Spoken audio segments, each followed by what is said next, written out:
প্রধান নির্বাচন কমিশনারের সঙ্গে সাক্ষাৎ করতে কমিশন ভবনে গেছেন বিএনপির ৩ সদস্যের প্রতিনিধি দল। সহকর্মী শাকিল হাসান আছেন সেখানে।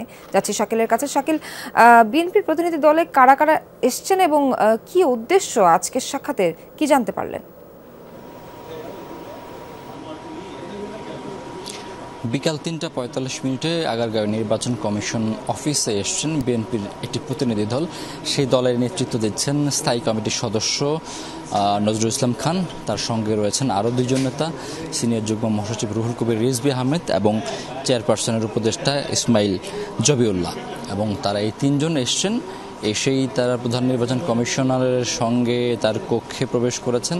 তবে বৈঠকটি কী বিষয় নিয়ে সেটি এখন পর্যন্ত আমরা নিশ্চিত হতে পারিনি। আমরা এই তিন নেতা যখন প্রধান নির্বাচন কমিশনারের কার্যালয়ে কক্ষে প্রবেশ করেন তখন তাদের কাছে আমরা জানতে চেয়েছিলাম, তবে তারা আমাদেরকে জানিয়েছেন তারা বৈঠকটি শেষ করবেন এবং বৈঠক শেষ করার পর তারা গণমাধ্যমকে একটি সংবাদ সম্মেলনের মাধ্যমে তারা সেই বিষয়ে বিস্তারিত জানাবেন। যেহেতু ফেব্রুয়ারির প্রথম সপ্তাহে নির্বাচনের কথা রয়েছে, এর আগে সর্বশেষ বিএনপির যে প্রতিনিধি দল এসেছিল এই ইলেকশন কমিশনে, সেখানে তাদের আয় ব্যয়ের হিসাব সম্পর্কিত তারা বিস্তারিত জানিয়ে গেছে। এবং আজকের এই বৈঠকটির যে মূল উদ্দেশ্য সেটি হতে পারে যে সামনের যে ফেব্রুয়ারির প্রথম সপ্তাহে নির্বাচনের কথা রয়েছে সেই নির্বাচনের রূপরেখা, রোডম্যাপের বিষয়ে তারা হয়তো আলোচনা করতে পারেন এবং নির্বাচনের আগে যে সমস্ত কাজ, প্রশাসনিক কাজ বিশেষ করে নির্বাচন কমিশনের হাতে রয়েছে, নিয়ন্ত্রণে থাকে, সেগুলোর বিষয়ে হয়তো তারা মতামত জানতে চাইতে পারেন বা কথা বলতে পারেন, সে বিষয়গুলো আলোচনা হতে পারে।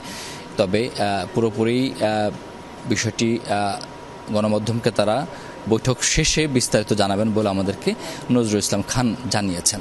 সোহান। শাকিল, ধন্যবাদ আপনাকে।